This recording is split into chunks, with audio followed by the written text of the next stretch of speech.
In the shadows of Beverly Hills, where wealth and privilege gleamed like the polished marble floors, a story unfolded that would shatter preconceived notions and break down stereotypes. Picture this: a lavish mansion, the kind that makes you question your own existence. This was the home of Victoria Whitman, a millionaire known for her grandeur and for her condescending attitude. But today was different, as she was hosting a charity dinner that would spark a battle of wits between privilege and perseverance. Enter Diego Santos, a 17-year-old boy who had never been invited into such exclusive circles. His mother, Carmen, worked as a maid in Victoria's mansion, and Diego often felt the weight of his mother's struggles in a world that seemed to turn a blind eye to the hard-working class.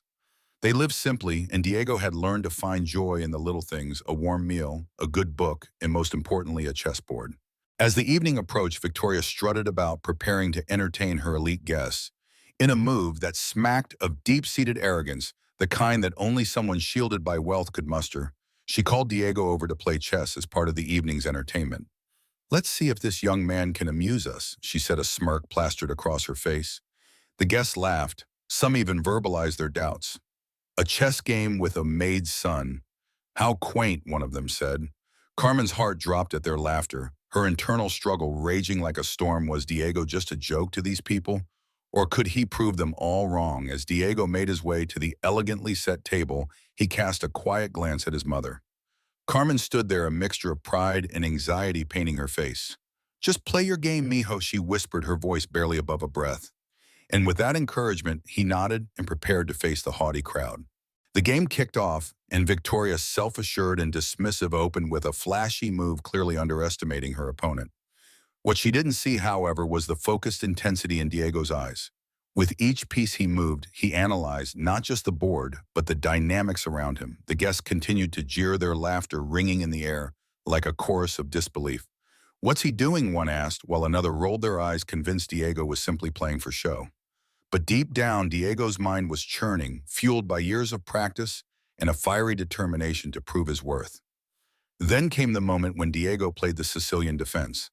The tension in the room shifted, and the laughter began to fade as the mood turned serious. Victoria's confidence started to waver. She felt the prickling realization that this wasn't just a game anymore. Diego was holding his own, pushing back against her condescension, and in that moment, everything changed. He remained calm while Victoria's bravado cracked, and she leaned forward, brow furrowed. "You think you can win?" she sneered, but her voice wavered. Deep down, she was worried. "More than you know," Diego responded, his voice steady as he made his next move. Silence blanketed the room like heavy fog, and eyes widened in disbelief. The guests leaned in closer, taken aback by the sudden shift from jest to legitimate competition. They exchanged glances, trying to gauge what was happening. "This kid's got skills," one whispered, and the disbelief was palpable. Victoria's frustrations grew, and she struggled to maintain her composure.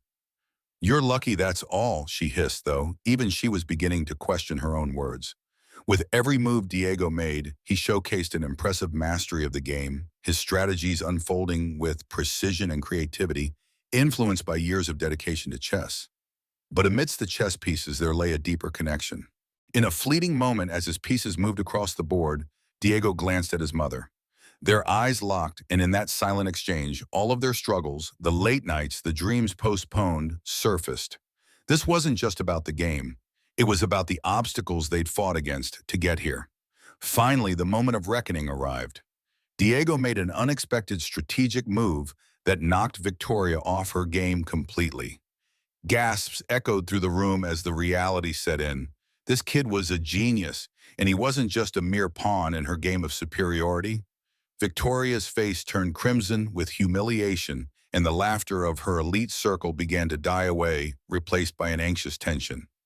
As the game reached its climax, Diego skillfully maneuvered his pieces into place, and just like that, checkmate. The silence that followed was deafening. Victoria sat there, her mouth agape, struggling to comprehend her defeat.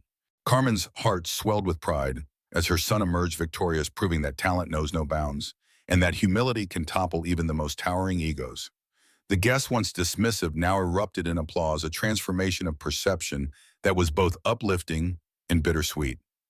Diego stood tall, a mix of gratitude and confidence washing over him as he turned to leave. Thank you for the game, Victoria, he said, his voice unwavering. But as he walked away, he knew this victory wasn't just his. It belonged to his mother and all those who dared to dream in the face of adversity. In the aftermath, Victoria found her social standing crumbling. The stories of her cruel treatment began to circulate, and with it came the recognition that her prejudiced actions held consequences. Diego, meanwhile, found support from unlikely sources, including Congresswoman Mills, who offered him scholarships and opportunities that echoed far beyond the chessboard. As time passed, Diego's story gained traction, evolving into a beacon of hope for those in underserved communities.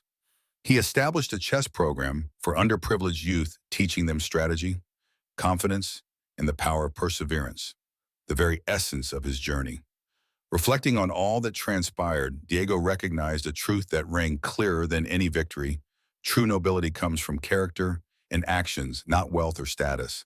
As for Victoria, she wrestled with her misplaced arrogance, forced to confront the mirrored image of her past. It's fascinating, isn't it? How a game of chess could unravel so many layers of class, privilege, and bias. So what do you think? Did Diego's win signify more than just a game? How do you view the power dynamics surrounding a success and failure? I'd love to hear your thoughts. Have you ever faced similar struggles? Drop a comment below. Let's ignite the conversation. After all, the pieces on the board may change, but the game of life. Now that's one we play together.